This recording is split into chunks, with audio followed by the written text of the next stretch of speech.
To get to what could be a major turning point in the Ukraine war. Ukrainian forces retook significant territory from retreating Russian forces in Ukraine's east this weekend, and Russia now retaliating with new attacks on critical infrastructure and power grids. Tom Soufi Burridge is on the scene in Ukraine. Good morning, Tom. Yeah, good morning, George. That lightning advance by Ukrainian forces in the northeast has continued. Overnight troops also now pushing right up to the border with Russia. And this morning, a stunning admission from Moscow that it has lost almost the entire Kharkiv region in a matter of days. This morning, Ukrainian forces marking massive victories in the northeast. Their troops now controlling the strategic military hub of Izium, which was occupied by Russian forces for months. Now, videos circulating online show abandoned Russian tanks and military equipment littering the area. Ukrainian soldiers raising their flag once again over the city.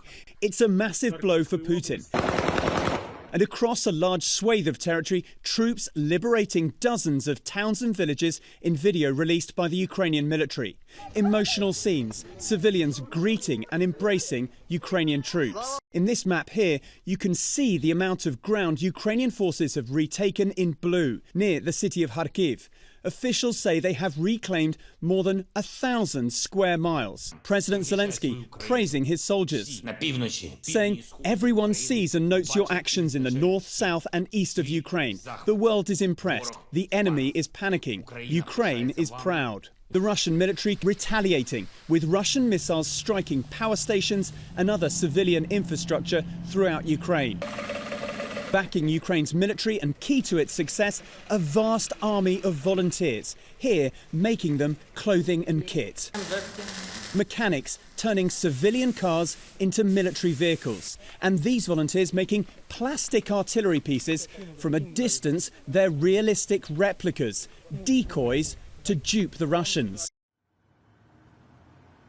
This morning, the Ukrainians claim they are also making progress in the south and on the offensive in the eastern Donbass. The Ukrainians are on a roll, and there is no doubt that U.S. weaponry and intel have made this possible. George? OK, Tom, thanks very much. Let's bring in our military analyst, Steve Ganyard. So is this a major tipping point in the war?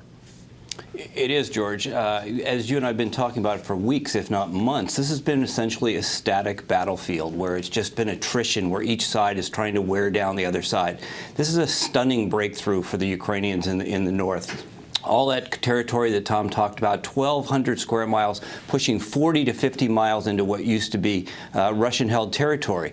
And the retreat we saw was not a retreat. It was a panicked run away. You saw all that gear by the side of the road that the Russians just abandoned. So a stunning turn of events, but it's still just in the northeast. It remains fairly static in the central part of the front and certainly in the south. Why have they been able to do it? What does it mean for the future? Well, obviously, U.S. help and the U.S. technology has played a key role. The U.S. has been able to provide those things that exploit the weaknesses in the Russian military. But most importantly has been the will of the Ukrainian people, the will of the Ukrainian military. Napoleon said something once that in success in war is about 1/4 physical and 3/4 will. And what we've seen here is a triumph of will on the Ukrainian side and a loss of will on the Russian side. We're hearing reports of the Russians abandoning and not fighting, threatening to walk away from their positions. And there's even reports now of units down in the south negotiating surrender with Ukrainians. So the Ukrainians remain triumphant, they remain strong, and the Russian will seems to be weakening. How much does this hurt Putin at home?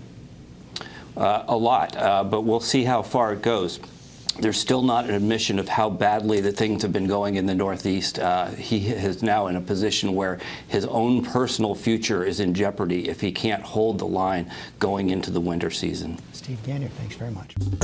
Well, hey there, GMA fans. Robin Roberts here. Thanks for checking out our YouTube channel. Lots of great stuff here. So go on, click the subscribe button right over here to get more of awesome videos and content from GMA every day, anytime. We thank you for watching, and we'll see you in the morning on GMA.